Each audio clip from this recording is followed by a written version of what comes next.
Agradeço àqueles que curtem o nosso trabalho e nós vamos estar falando sobre as 5 áreas da radiologia de atuação, as 5 principais áreas, ou a gente também poderia estar citando como áreas de atuação tecnológica. Eu já dei vários nomes a essa temática. Essa temática ela é muito interessante, porque desde a regulamentação da nossa profissão até aqui, nós temos muitas interrogações, principalmente o que tem que ser registrado no conselho, o que não tem que ser registrado, qual é a área de atuação do técnico, qual é a área de atuação do tecnólogo. Então, eu acho que aqui a gente vai conseguir ter alguns esclarecimentos.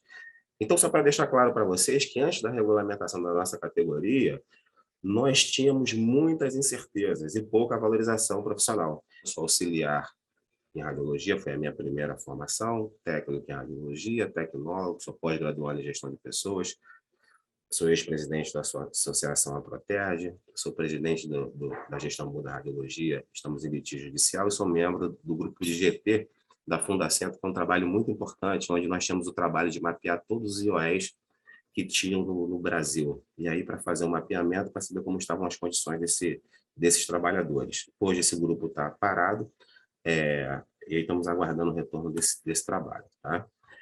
Dentro dessa questão de valorização e nosso trabalho que nós fizemos na Alerj, eu acho que foi um dos auges do nosso trabalho, foi Casa Cheia, onde dentro da Alerj nós tínhamos como missão mostrar para aqueles que criam as legislações como seria a divisão das nossas áreas. Então, na verdade, foi uma surpresa para muitos políticos entender que nós poderíamos trabalhar com radioterapia, com medicina nuclear, com arco em C, hemodinâmica. Quer dizer, na verdade, esses políticos achavam que nós trabalhávamos apenas com a radiologia convencional digital. E se surpreenderam quando tiveram, dentro de uma solenidade dessa, explicações técnicas da grandeza da nossa profissão. Então, isso era uma estratégia que nós temos, na verdade, de pontuar e mostrar as áreas que nós temos de atividade, até para que a gente consiga avançar nasquelas áreas que não são ocupadas pelos nossa vida profissional. Dois pontos muito importantes que estão meio conectados a essa questão de atuação diária, de valorização. Eu tenho uma média de 17 anos de atuação, mas tiveram 2 participações minhas que me chamaram muita atenção. Foi a minha participação nas Olimpíadas de 2016 e o meu trabalho aqui no Hospital de Campanha no Maracanã, ao qual a gente teve enfrentamento com o Covid, que ainda estamos no final dessa batalha biológica, mas que nós vamos sair vencedores dessa batalha. Um trabalho que eu fiz dentro das Olimpíadas, aqui embaixo é o Arthur Zanetti, aqui em cima é o Serginho, os jogadores de vôlei. Eu fiz exame nessa época do Tissongá, de vários atletas incríveis. Esse foi o meu primeiro dia no hospital de campanha, foi um dia incrível, porque quando eu entrei nesse pavilhão foi algo que mexeu muito com a minha cabeça. E esse dia, por sinal, essa foto aqui, a nossa esquerda, ela foi uma foto da Globo. Estava procurando alguém que pudesse ter torcido no Maracanã e tivesse voltado ao estádio como profissional da saúde. E aí, conversando com ele, eu contei a minha história, disse que eu tinha passagem pelo Maracanã de outras formas e acabou me rendendo essa matéria no Fantástico. Depois vocês procurem, tá lá, vocês coloquem no Google 70 anos de Maracanã. E aí vai aparecer essa matéria, onde falam de gols, casamentos, coronavírus, 70 anos do estádio do Maracanã. E na parte final dessa matéria fala um pouquinho sobre a minha história. Foi algo incrível, que trouxe uma valorização também para a nossa categoria importantíssima, né? Falando de um tecnólogo que está a salvar vidas, enfim. Eu vou falar aqui uma breve história da radiologia, né? Da radiologia. Então, em 1975, no dia 8 de novembro, William Conrad Roentgen descobre os raios-x. E de 2022, de 95 até 2022, já se passaram 127 anos. Na verdade, a nossa profissão ela não é tão velha assim, né? A descoberta do raio-x. E nós podemos perceber, dentro dessa história, que o Brasil ele sempre esteve na vanguarda das tecnologias. Olha isso. Em 1896, Silva Ramos, de São Paulo, e Francisco Neves, do Rio de Janeiro, e Alfredo Brito, da Bahia, pesquisadores fizeram um teste com radiação ionizante, colocando o Brasil na ponta do trabalho de pesquisa com radiação ionizante. Quer dizer, um ano apenas da descoberta de Roentgen, nós já tínhamos aqui pesquisadores trabalhando com radiação ionizante, deixando claro que o Brasil estaria na ponta aí da tecnologia, como ainda permanece hoje. Pra vocês terem uma ideia, os principais applications da América Latina, eu participo de uma associação latino-americana, por sinal o Emerson também participa até desse grupo. Os principais applications da América Latina são brasileiros. Os principais equipamentos que chegam aqui na América Latina chegam no Brasil. Então, a gente continua aí na vanguarda desse trabalho e eu acho que por isso a gente vem avançando tanto em tecnologia, em capacidade, com profissionais incríveis ao qual vocês tiveram a oportunidade de ter contato hoje. Essa é a primeira radiografia que foi realizada no dia 22 de dezembro de 1985. Aí nós temos um pouco da história aqui de dentro do próprio Brasil, né? Foi muito interessante a gente analisar dentro da história quando iniciou o nosso primeiro curso. E em 1951 foi realizado o primeiro curso de operador em raio-x no Brasil. E aí a gente analisa, você vê, 1895, 1951, quer dizer, tivemos aí um longo período onde esses profissionais eles eram empíricos. E, na verdade, se a gente for analisar, os primeiros técnicos foram físicos e médicos. E aí, com o tempo, nós chegamos a um consenso que foi, através da história, foi criado o primeiro curso em 1951. Esse primeiro curso foi realizado em São Paulo. Ele era um curso de operador de raio-x, primeiro curso de operador de raio-x do Brasil, e não era um curso que tinha uma profissão regulamentada. Então, para vocês terem uma ideia, nós demoramos 34 anos para termos a nossa profissão regulamentada, que 1951 a 1975, 34 anos. Só foram 34 anos para nós termos a nossa profissão regulamentada. Mas era tão interessante que essa foto nós achamos nos arquivos lá do Conselho, essa foto, tá vendo? Ela é do 6º Congresso Mundial de Técnicos em Radiologia. Então, a gente analisa hoje, a gente está fazendo um evento nacional, né? A gente acha, pô, muito bacana, reunimos aqui mais de 400 pessoas, 400 profissionais, entre profissionais e estudantes de todo o Brasil. Mas em 1977, a data aqui, ela está datada de 21/10/77, ela diz que já estava sendo realizado o 6º Congresso Mundial de Técnicos em Radiologia. E esses profissionais já buscavam todo esse conhecimento. Então, valorizem a nossa história, valorizem esses arquitetos que deixaram esse legado, esse caminho interessante para que a gente pudesse trilhar, onde eu vou mostrar para vocês que nós passamos a ter direitos e muito mais segurança após o trabalho que eles desenvolveram. Então, aqui são fotos ainda desse evento, né, um evento histórico. Esse é o professor Aristide Negrete, eu tenho o prazer de colocar, eu tenho contato com ele até hoje ainda, ele foi uma pessoa fundamental na regulamentação da profissão dessa história. Se vocês pesquisarem na história da radiologia, da regulamentação da categoria, vocês vão se deparar com o professor Aristide Negrete e com o Jair Pereira. São 44 anos, mas tive o prazer de ter contato com essas duas lendas, que são lendas vivas. O Jair Pereira foi muitas vezes, por morar em Goiás, foi muitas vezes no Distrito Federal para trabalhar em prol da regulamentação 85 da nossa categoria. Por fala dele mesmo, ele vendeu um Fusca para poder fazer investimento de passagem para poder estar indo a Brasília. Então, são pessoas incríveis, lendas vivas, que colaboraram e ajudaram muito com o que acontece hoje dentro da nossa profissão, que pode ajudar tantas pessoas no Brasil inteiro. Essa é uma foto minha com o Jair Pereira. Eu não consegui achar uma foto minha com o Negrete, mas essa foi uma foto de um evento que eu fui palestrar em Goiânia e o professor Jair Pereira estava junto comigo nesse evento. E aí, o que mudou, né? Quando a gente fala de antes e depois do Jair Pereira, antes e depois da regulamentação, nós temos muita coisa, muita coisa. Na verdade, se nós analisarmos, eu gostaria que sinalizasse aqui dentro do nosso chat, se nós temos aqui algum profissional que seja alocado na indústria, na radioterapia ou na medicina nuclear. Depois me sinaliza ali, por gentileza, tá? O que aconteceu em 29 de outubro de 1975, após de muito trabalho desses arquitetos para que a nossa lei. Antes disso, eu vou mostrar para vocês que nós somos o segundo maior regional, estamos localizados na 4ª região. Temos uma média de 24 mil profissionais inscritos no sistema do CRTR-RJ. E aí, em 1995, em 29 de outubro de 1995, nós tivemos algo muito importante. Ali na frente eu vou estar mostrando para vocês que houve uma pergunta importante: quem são os profissionais que trabalham com as técnicas radiológicas? E aí a lei vai responder. Eu acho muito interessante a lei quando ela analisa ela dessa forma. E houve essa pergunta e o próprio legislador, ele descreve. São os profissionais que estão dentro do radiodiagnóstico, são os profissionais que estão dentro da radioterapia, são os profissionais que estão dentro da medicina nuclear, da radioisotopia e da área da indústria. Eles tentaram, com radiação ionizante, dentro de um único conselho. E aí, nós tivemos uma grande dificuldade naquele momento, como hoje nesse evento. Nós somos profissionais do radiodiagnóstico e a lei foi criada para abarcar todos os profissionais que trabalhavam com radiação ionizante. E aí, por isso que nós temos esse gap que eu falei lá no início, da fiscalização da medicina nuclear, que nós implementamos esse ano, uma fiscalização, no ano retrasado, uma fiscalização forte em todas as clínicas da medicina nuclear.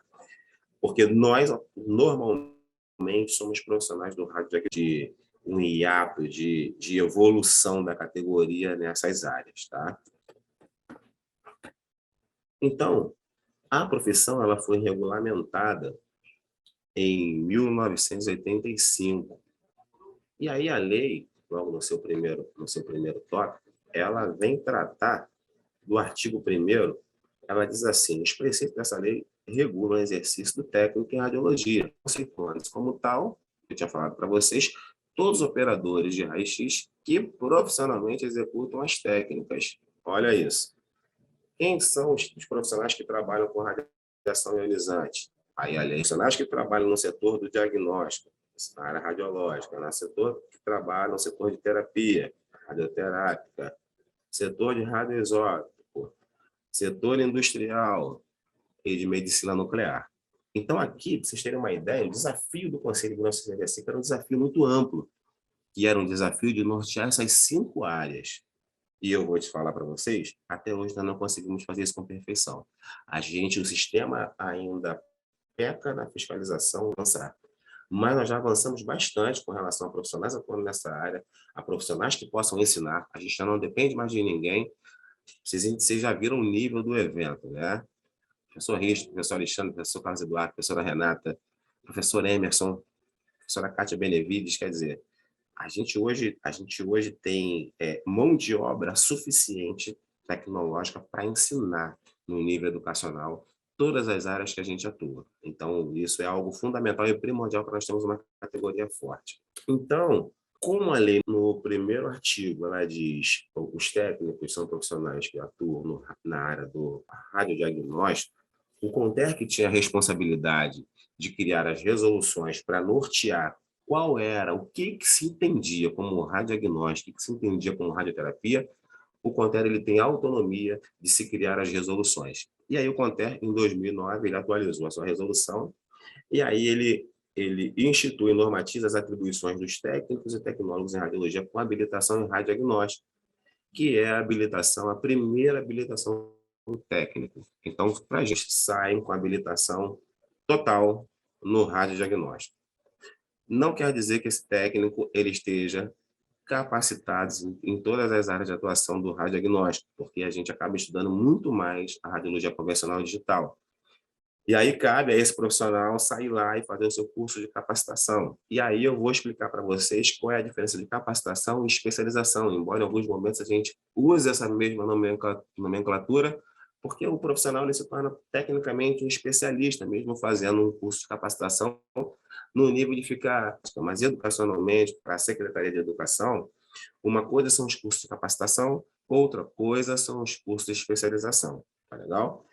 E aí o técnico ele sai com habilitação em radiodiagnóstico. E aqui eu vou mostrar para vocês que a resolução no seu artigo 1º, essa resolução de 2000, deixa eu falar um número para vocês, se vocês quiserem pesquisar, resolução 6 de 2009, tá? Ela coloca no seu artigo 1º todas as áreas de atuação do técnico em radiologia. Teoricamente, os cursos na formação deveriam ministrar todas essas temáticas, mas a carga horária não permite. Então, cabe ao profissional, após a formação, ir lá e fazer o seu curso de capacitação em mamografia, em hemognética, em litotripsia, aprender sobre o workstation, estação de trabalho.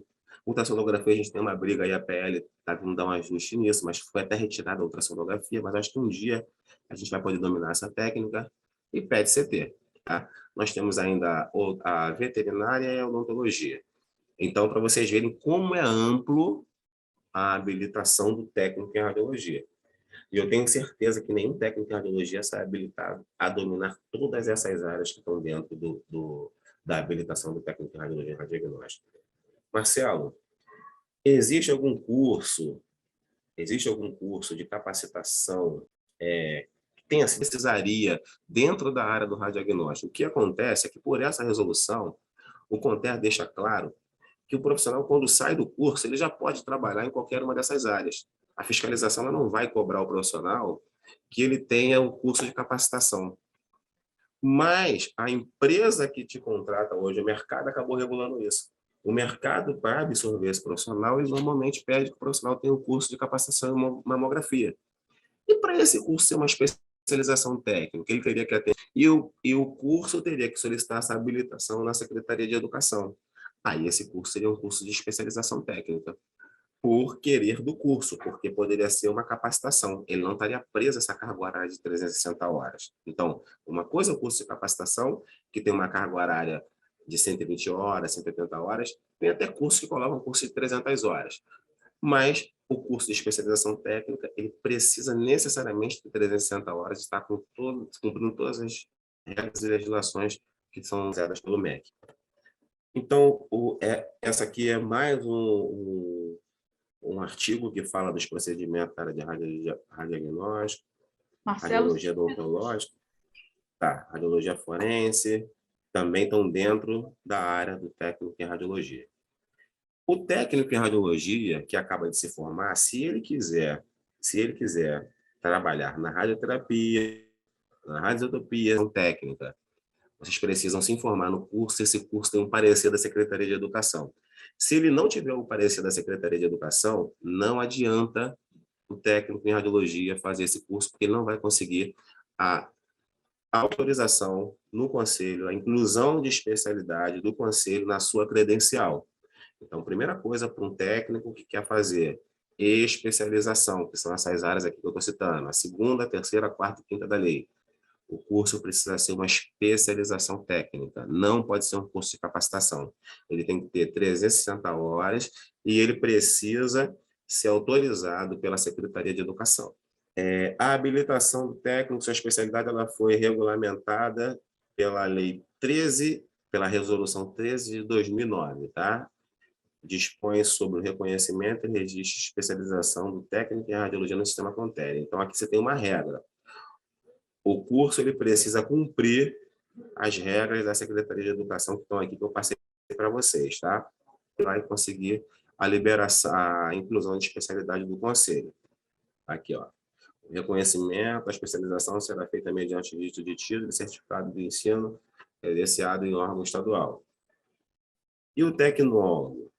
O tecnólogo, através da Resolução 2 de 2012, ele institui normatiza a atribuição e competência e função do tecnólogo. O tecnólogo, ele passa a ter através toda a atribuição da lei em todas as áreas. Então, está aqui, ó. Institui e normatiza a competência e função do tecnólogo. Ele pode, aqui do inciso 2º, ficam assegurada a garantia ao tecnólogo de todas as demais atribuições, competências e funções já registradas no sistema CONTER CRTR. Então, o tecnólogo, ele, diferente do técnico, precisa fazer a capacitação, a especialização técnica. O tecnólogo ele pode trabalhar diretamente com radiodiagnóstico, com radioterapia, com medicina nuclear, com radioisotopia e na área da indústria, tá bom? Então, essa é a diferença entre o técnico e o tecnólogo com relação às habilitações das especialidades, tá?